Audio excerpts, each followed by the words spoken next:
So, for my 31-year-old mind of the research and studies I've done, the last legitimate war we were in was World War II, for reasons of entering, not for our own personal benefit, but for the worldwide safety, et cetera, et cetera.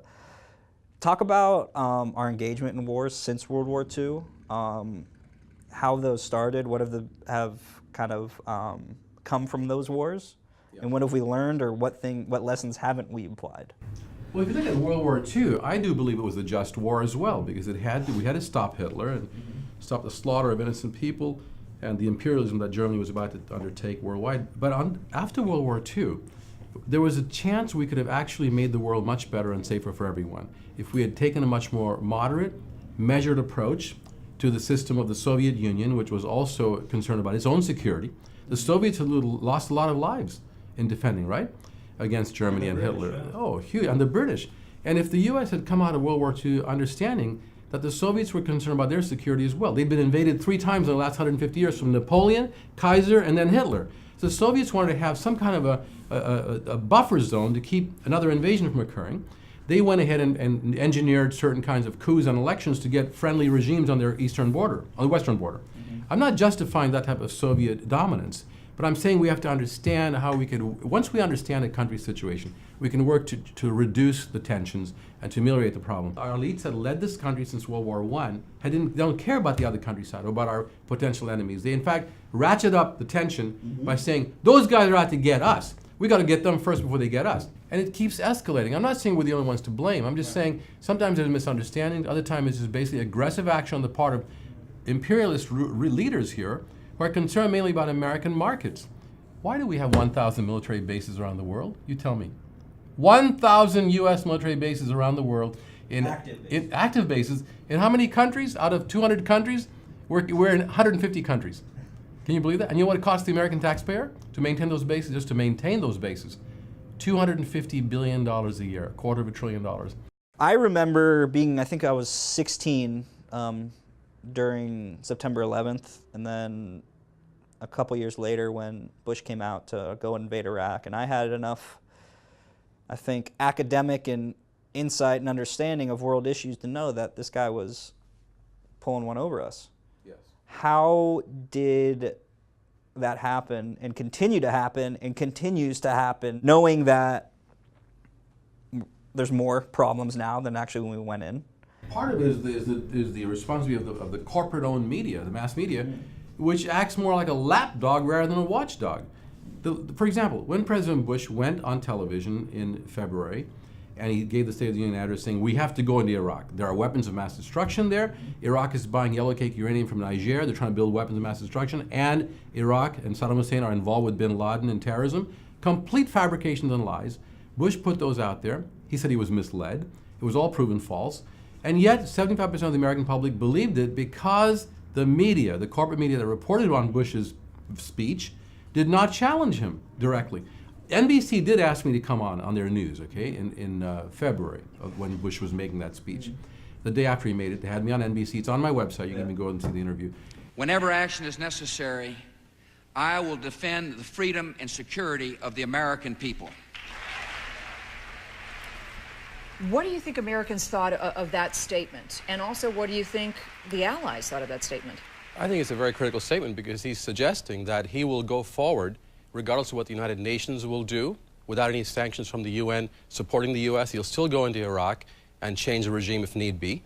And the Allies are very concerned about that statement. Many Democrats have challenged it and said he should really try to work through the UN and let UN inspections continue. And I said to the President, Mr. President, let the inspections work. They are working. The UN inspections are working. They're finding no weapons of mass destruction. Saddam Hussein is changing his attitude. He's letting us into all kinds of places they never let us into before to inspect. Our own American inspector on the UN team says, don't start the war, let us have more time for inspections. And we knew that the document about Niger was a phony document manufactured by the Italian intelligence and given the British intelligence. And it was proven that the grammar written in the French language was bad grammar. The wrong leader signed the document, and Bush used that and said, look, Saddam's trying to buy yellow cake uranium. Weapons of mass destruction, those were dismantled 9 years before. Right. So I think it's the media's fault, Adam. Who sold him the original weapons? United States. And who knew about him using chemical weapons against the innocent Iranians. Ronald Reagan and our president, when Congress decided to punish Iraq with an embargo for doing that, Ronald Reagan said, "What are you doing, Congress? Those guys are our allies. Saddam Hussein's our allies. He's stopping Iran from taking over that part of the world. We should take away that. Don't even think of putting an embargo on him." That's the kind of hypocrisy that occurs quite often. And the American people are totally out of the loop because they're too busy, but not informed by things. The Defense Department is the only department in the U.S. government that is not subject to audit. Can you believe that? They're not audited.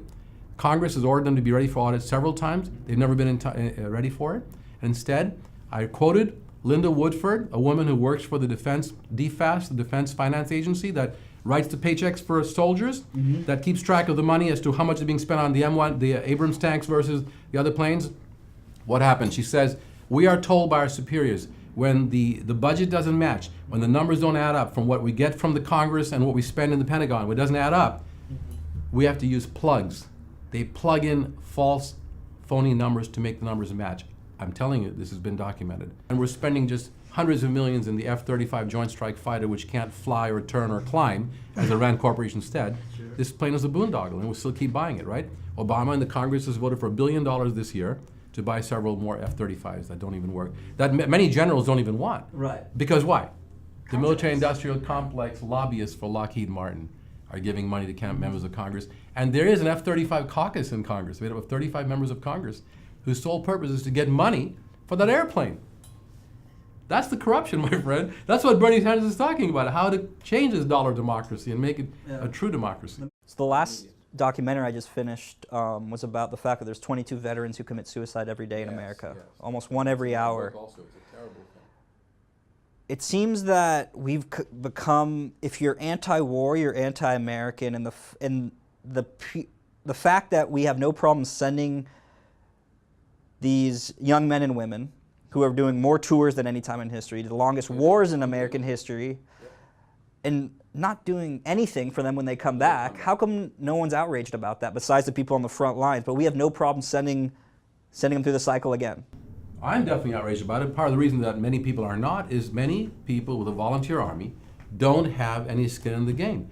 They are not their sons and daughters.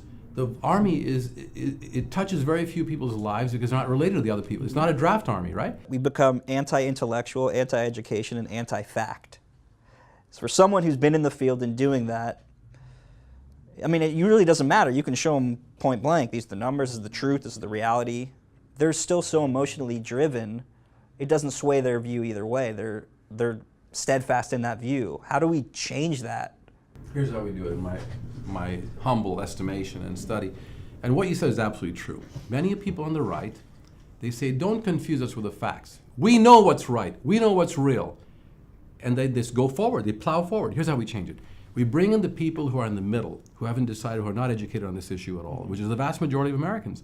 And we give them the facts and the numbers. And you bring in Sean Aiken to speak on television or on your show. Interview him and show how he suffered as a soldier when he didn't have to because of the lobbyists. You do that and you win the public opinion in the center and those who have not been educated on it. And then you add that to our coalition that says what the extreme right is doing right now is absolutely wrong. Is there a pun there? What the right is doing is wrong. What the extreme right is doing is wrong. And that has to be changed. It's extremely wrong. Thank you. You made it better. Right. Who's funding our wars? Because we're in debt. How are we able to play with all these things Bernie wants to pay for? From my information is China's funding our wars, or where are we getting this money that's coming out of thin air to invade new countries and buy new equipment when we're so in debt? Yeah, you mentioned several unjust wars, unnecessary wars, starting with the Vietnam War and now the war in Iraq, and a question about whether that was completely justified. It was not justified at all. And they're getting it, and President Bush got the money for the war in Iraq by borrowing money. He borrowed it from wealthy people around the world and from wealthy governments such as China's. He just jacked up the U.S. debt by several $1 trillion to pay for that war, which was just outrageous. And the American people should know that he put us in greater debt to fight that war that was not even needed, that has destabilized the Middle East, that's causing greater amounts of acts of terrorism and more resentment against us. It's time to shift that whole paradigm and bring in someone like Bernie Sanders, who's one who believes in a measured response, a careful response, making war the last response, not the first one, and basing it on facts.